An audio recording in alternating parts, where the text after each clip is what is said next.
Ouais, c'est bon? Ok. Ok. Ah oui, bien sûr.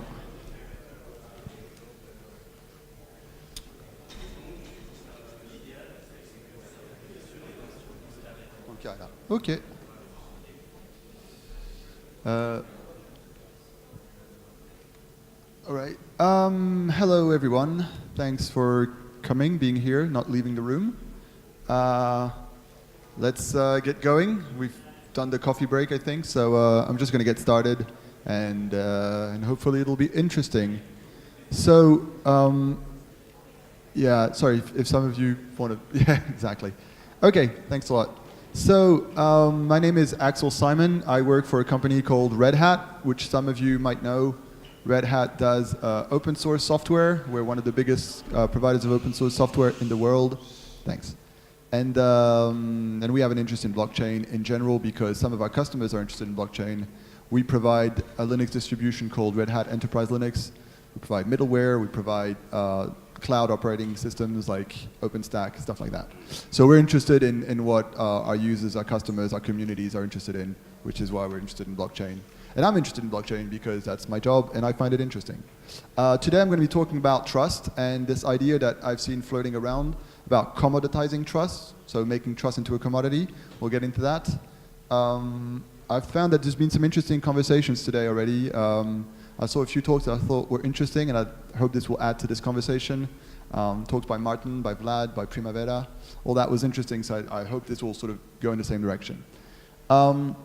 So we're going to talk. So I'm going to be able to skip probably the first two here. It's going to be a bit funny. Who here doesn't know what a blockchain is?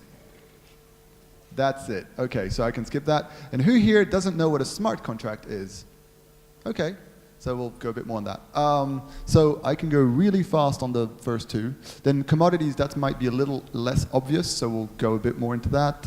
And then we'll go about in the different things about trust. How can things be trustless? How can they be trustful? I'd like to say trust-ish. Sometimes, really, it's not that clear at all.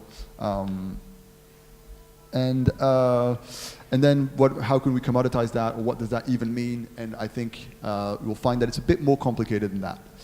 So the blockchains I'm going to skip. There's lots of stuff, but basically a distributed replicated peer-to-peer network of nodes that make up a distributed database, et cetera, et cetera.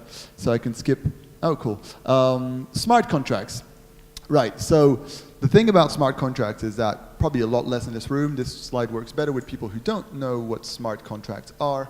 But a lot of people probably think of contracts like paper contracts. And the problem with smart contracts is that they're not smart and they're not really contracts. So the name is not very good. But they have other interesting properties. Let me just keep going here.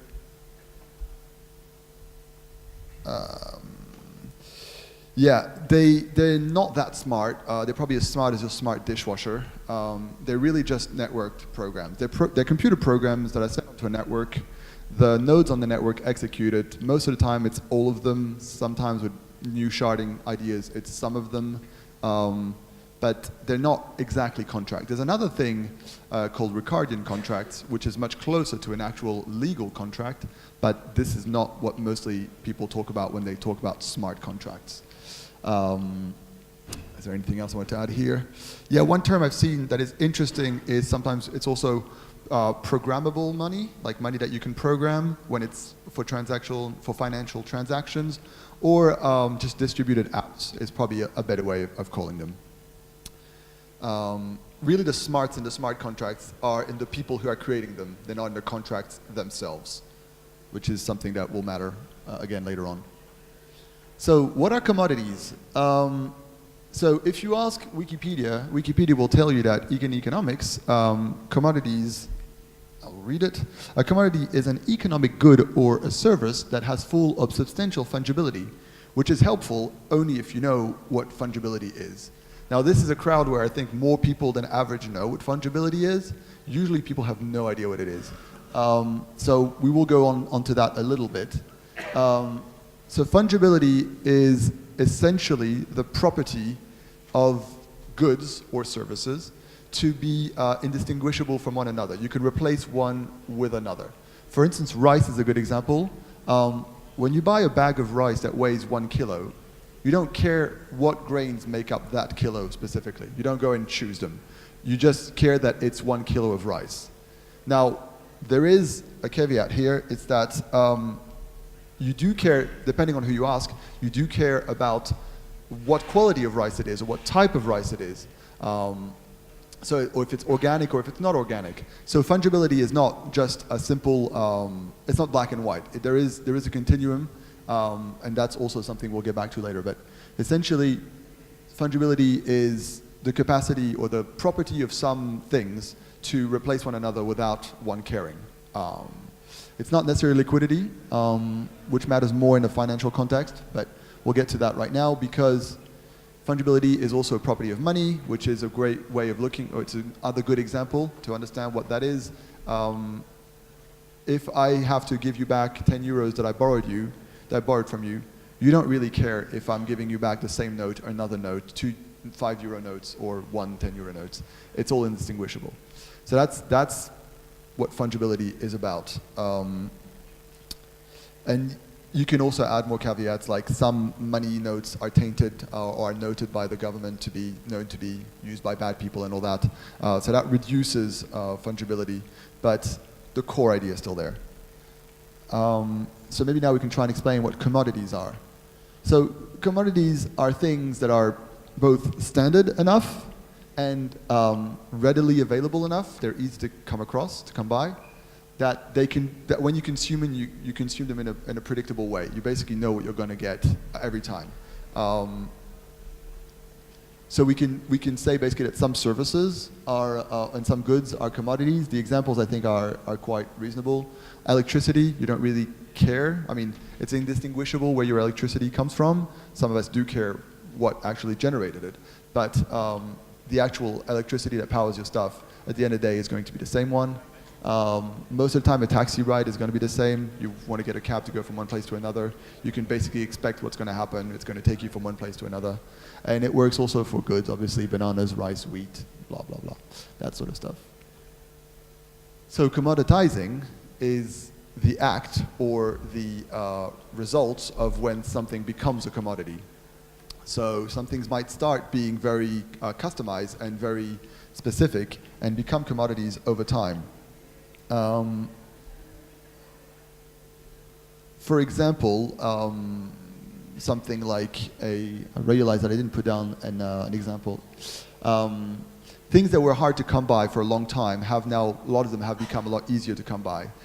Phones have become a commodity, for instance. At one point, a mobile phone was hard to find, and it was not very standard. You wouldn't even, I don't know, the first generations of phone. Now it's a lot easier. You can pick a phone off, buy it in the shop, and they're very easy to come by. They're pretty standard in what they do. Android has made lots of phone standards.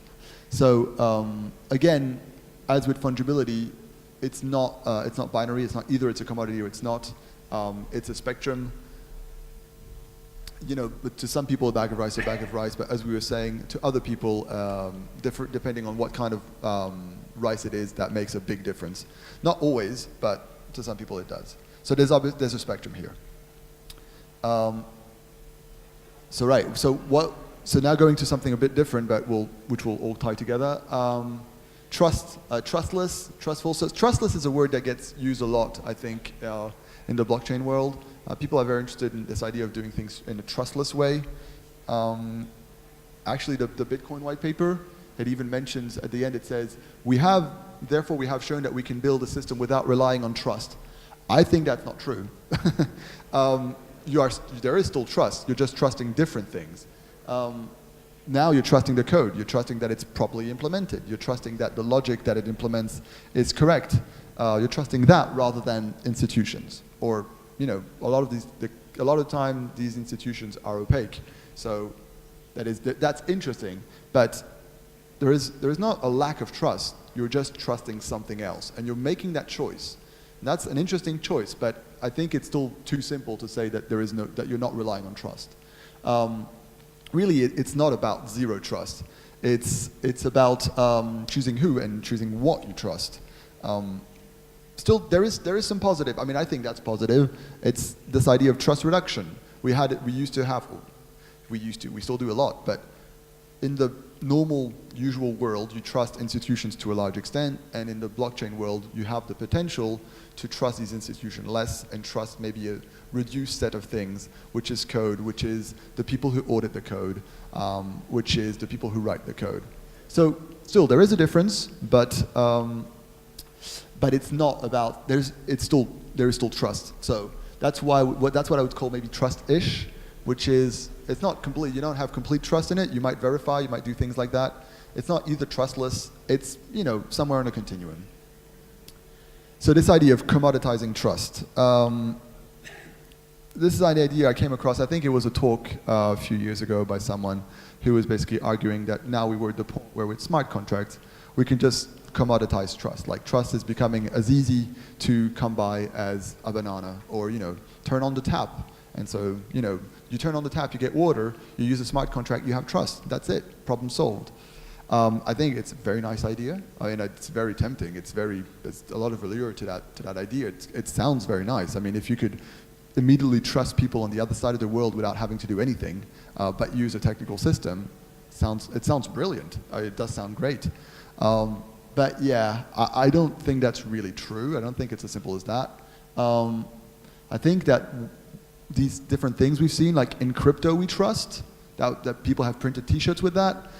There was an article, I can't remember if it was in the New York Times, in one of the big American newspapers, which called blockchain the trust machine. I think the problem with these ideas, with these ways of putting it, is that they give the impression that if you trust a technical system, that's it, you've solved the problem of trust between humans. That you can reduce human trust to a technical problem. And in my experience, and I think it's quite true in general, when you try and solve human problems or social problems with just technical means, you don't really solve the human problems, and you miss quite a bit of the stuff. And so we have this idea that, here you can commoditize trust, this human thing, you can package it into something as simple as lines of code. And I'm not trying to say that, this is magical, humans are so complex that, we can't be reduced to some rules and stuff like that. I think there is something to be said about understanding human behavior, seeing the patterns through which we function. Psychology has a lot to teach us about that. But simultaneously, I think we should be wary of just simplifying things to technical solutions. So yeah, one does not simply commoditize trust. It's a bit more complicated than that. So I think maybe this means that we need to talk a bit more about what trust is. This concept seems to be sort of used a lot all over the place. And it's a bit fuzzy, I think, because really trust, it's a human value. It's a thing that happens between humans, and stuff that happens between humans is fuzzy. It's not clearly defined. It exists on continuum. Yesterday there was an interesting talk here too about traditional trust systems in Nigeria and how people understand and work with each other and trust each other.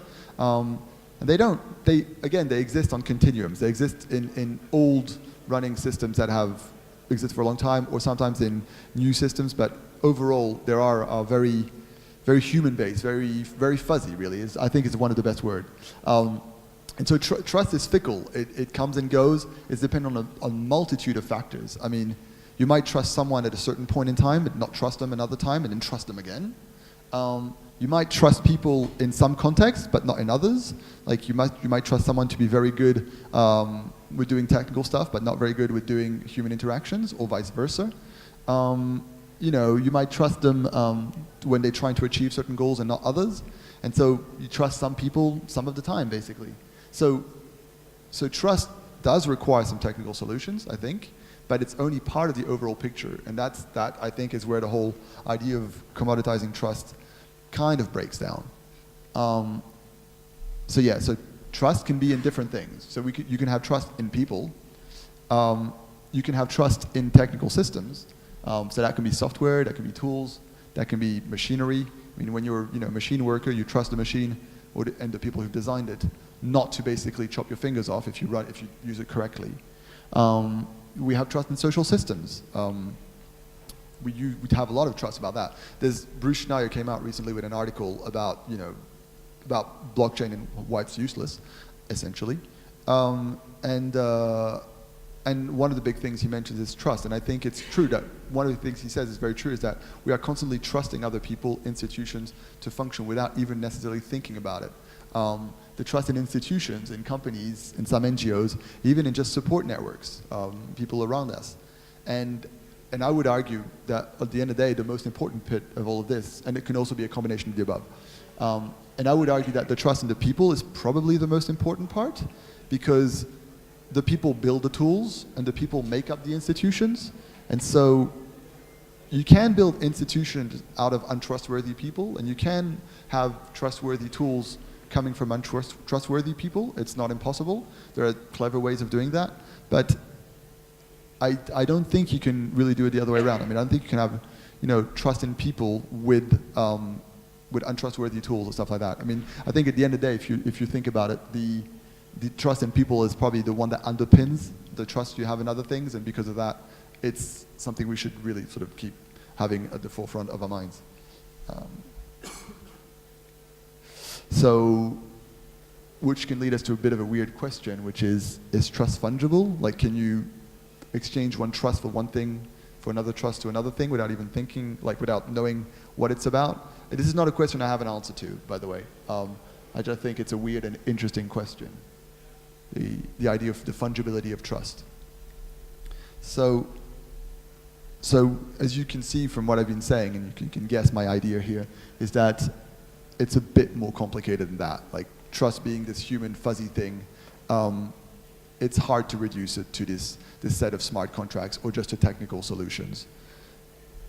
And I'd like to offer you an example, something you can consider and think about for a second. This is something I've thought about, and to me it's an example of why like commoditizing trust with smart contracts is maybe not doomed for failure, but has serious issues. So this is the idea.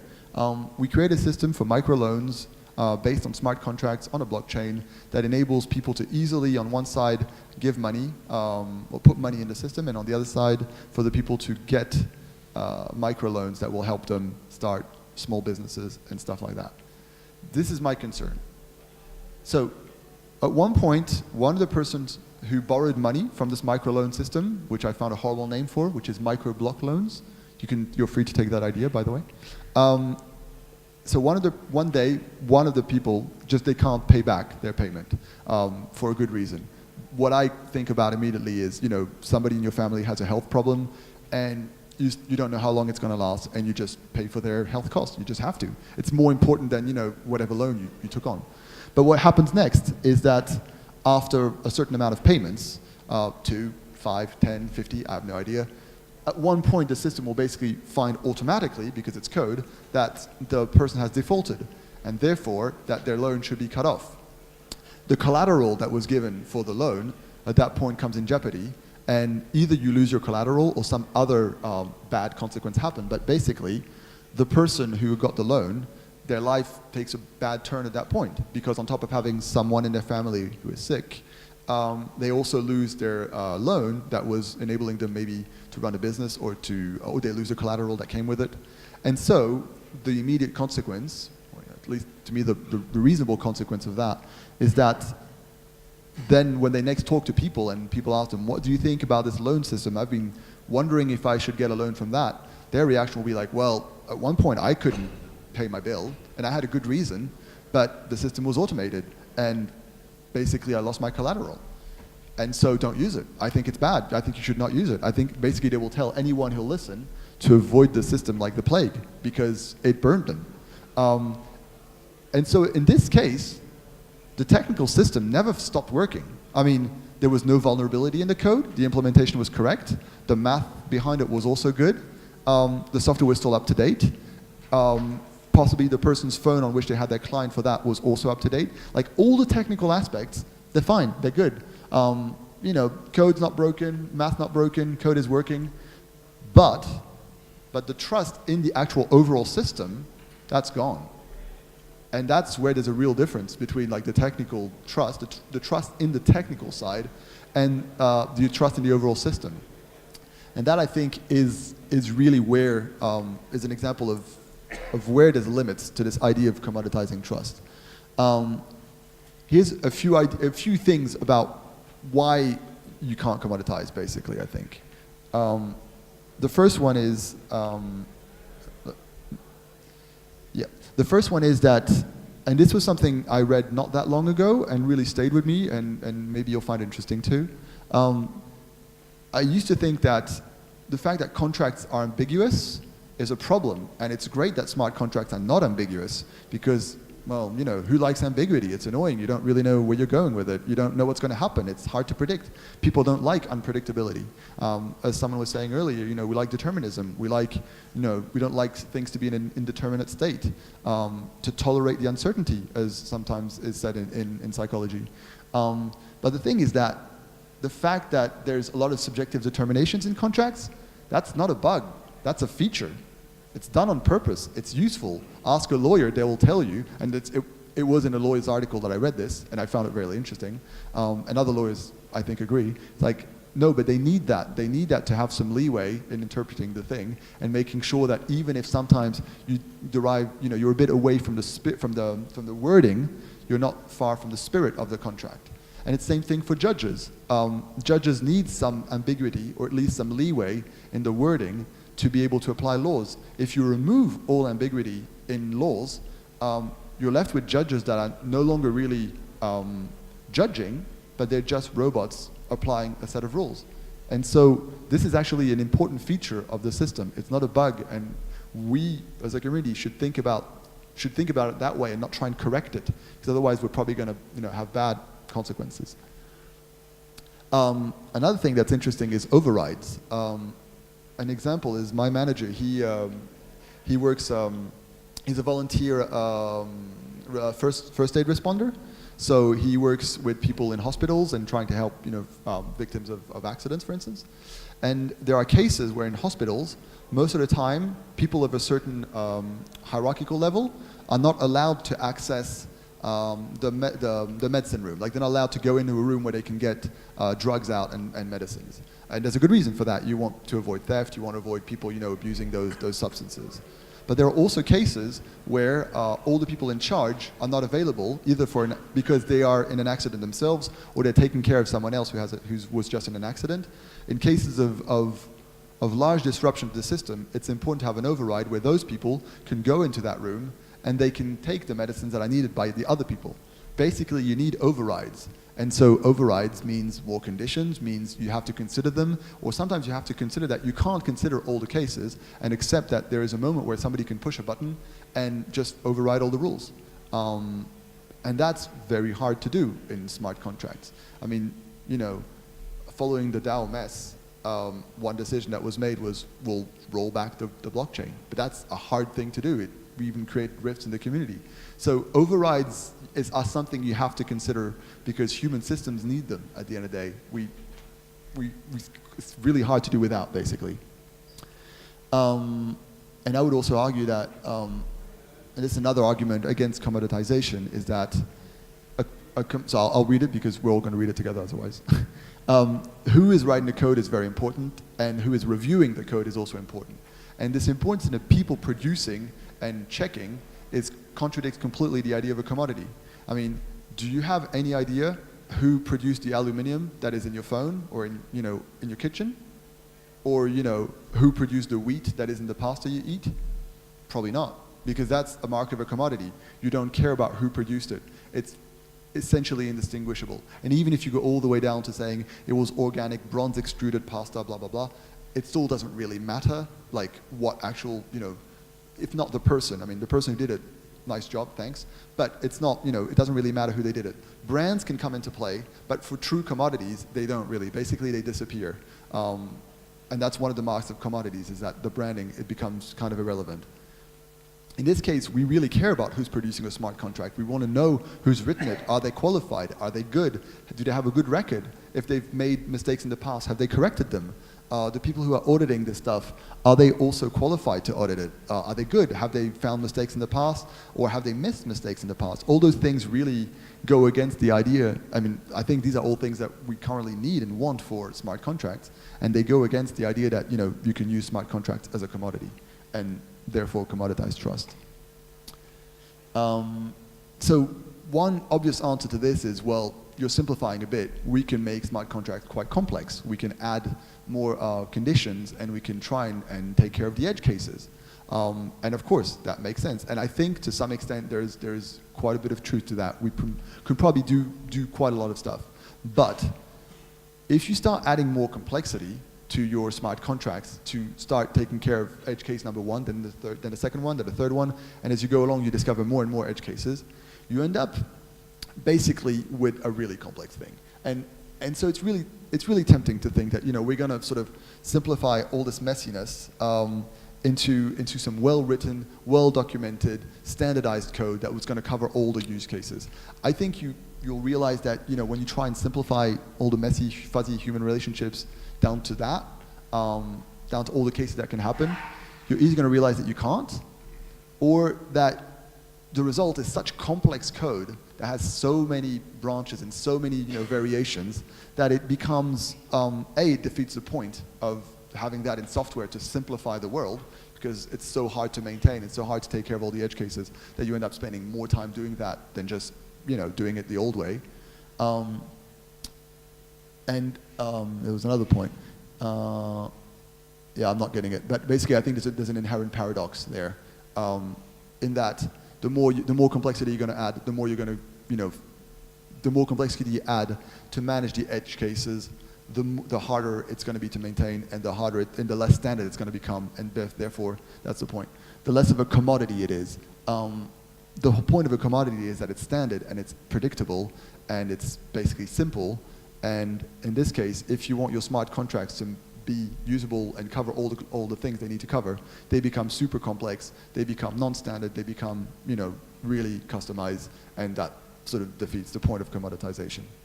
A thing to say, I mean, I'm going to offer an argument against what I'm saying immediately, which is I can imagine like building blocks, like minimal building blocks that can be put together, that will be really audited, really verified, maybe even, you know, formally verified code that has been properly, you know, thought of and everything. But even then, there's a likelihood that the way you're going to put all those blocks together is going to be problematic, or is going to re-add complexity and uncommoditize it. I don't know if that's a word, but, you know, or decommodify it. I think there's a paradox there, and I think it's the inherent paradox of, you know, commoditizing something as fuzzy as trust. Here's my little sort of slightly more philosophical slide. I think we can wonder what this means about ourselves. Like, why are we so attracted to this idea that we can just simplify trust to something that is a commodity? I think it comes down to our desire to have a controllable, manageable world around us. There's a thing about human beings is that we work in patterns. We like patterns. They're recognizable. They allow us to make sense of the world. When we've seen a situation a few times, then we'll more easily see it in other situations, even if the situation's different. We have that bias, and we are attracted to patterns. It's how we make sense of the world. I think this attraction to simplifying like the fuzzy, weird nature of trust to just proper code comes from the same idea of trying to manage the world and turn it into something understandable and palatable. So, in conclusion, I'd say that we're not really, the propositions we've had about commoditizing trust through smart contracts are not so much, are just about commoditizing trust in a system, but not really commoditizing the trust we have in other people. I think, and there's value in that. There's value in simplifying, you know, trusting systems and tools, but I don't think we're really getting to the point of doing something about, you know, the people that we, you know, other people. So this can be useful. It's a lot more limited when you realize that you're not trusting people, but you're just trusting, you know, a system. And it's probably not even that new. I mean, when I pay at the shop with a bank card, I'm already trusting a system and already trusting that that system is going to give the money to the person. It's not really doing anything about trusting the person, but in this case, I don't think it's that much different. It might be different in degree, but it doesn't seem to be that different in nature. I'm not sure, but that's sort of, you know, what it brings to me. And lastly, yeah, we as humans have a bias for things that simplify the world and enable us to make sense of it. So I think we need as a group to stay skeptical about them and try and see it when it happens. Maybe think a bit more smartly about them. And I think that's about it. Yep.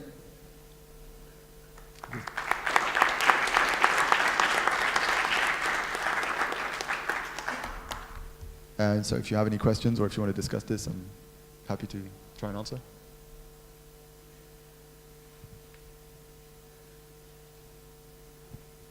Yeah, I don't know if somebody can bring you a microphone or if you want to shout.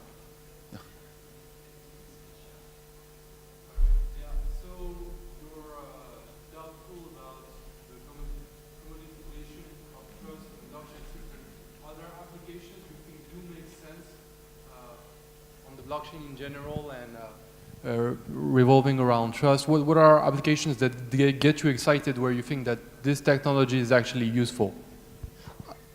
Okay, so the question was like, I'm doubtful about like commoditizing trust, but are there other applications on the blockchain that I find useful? Is that fair? Yeah, I don't think there's an opposition between the fact. I mean, I don't see them as opposed. I have concerns about the blockchain community thinking that you can simplify trust down to smart contracts and going straight ahead with that and sort of not realizing how the real world around them works. But I don't think that says anything negative about the usefulness of blockchains in general. I think it's just something to keep in mind. I think there's lots of stuff that can be useful on a blockchain. I think basically if there are institutions that are failable and have been shown to fail, and if you can replace them with a set of people who are running nodes for the right reasons, then there's something very powerful there. I think that's the most interesting cases. And I think also just for like efficiency of shipping and stuff like that, supply chain, I think that's pretty boring. It's not exciting to people here, but it's also probably a very good use case, I think. When you can simplify, like instead of having 15 people all talk to one another in different ways, have all of them talk to one thing, which is a blockchain. I think that makes sense. Hey mate, really nice talk. Thanks. I was wondering what you thought of, I mean, I personally believe definitely we're still going to see attempts and approaches. I myself working on like a reputation trust protocol. So what do you see the role of technology in, not in spite, but in line of what you said? We still are going to try to obviously like decentralized credit networks. There is some value to automating, or at least creating the platform to establish trust, with marketplaces and so on. What do you see our role is and how we can guide that? Yes, it's a good question because it's hard to answer. I don't really know how we can really do it. I think what's hard is that, here's what I'm not sure about, is that I'm not sure we can technically answer some of the questions. I think some of them will just have to accept that there's possibly a limit to how much code we can write to fix stuff, and that some stuff just has to happen out of it. And so, like one of the questions of the override, like who has the right to override? There's lots of people I don't want to give the right to override. I'm sure of that. Yeah. So how do we make sure that we create a system where there is an override, but it can't be used too easily, but it's not too hard to use at the same time, and it uses enough technical elements to make sure that it's secure, but not so many to make sure that the day everything goes bad, we can't use it.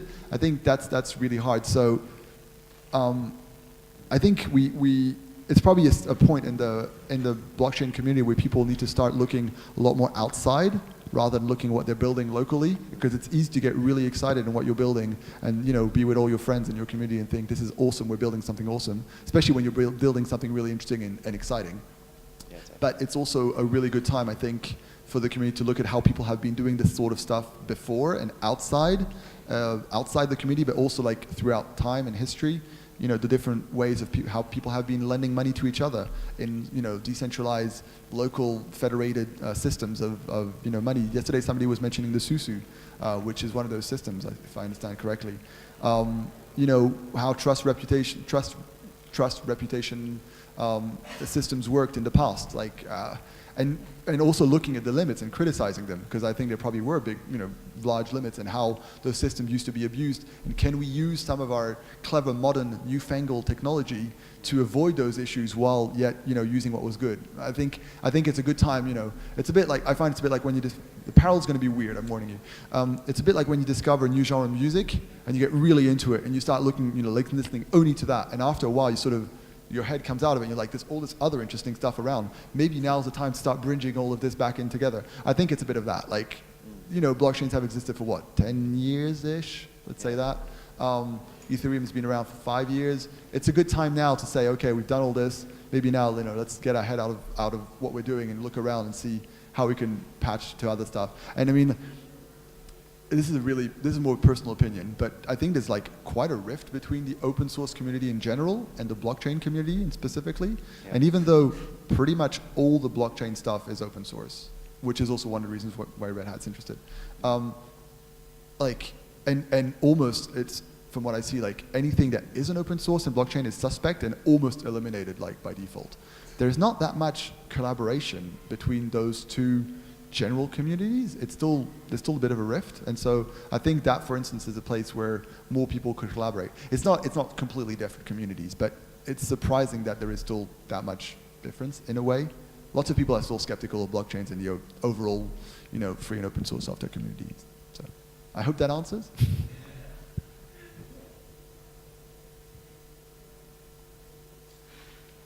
Okay. Well, thanks a lot, everybody. Thanks for coming, and have a nice conference.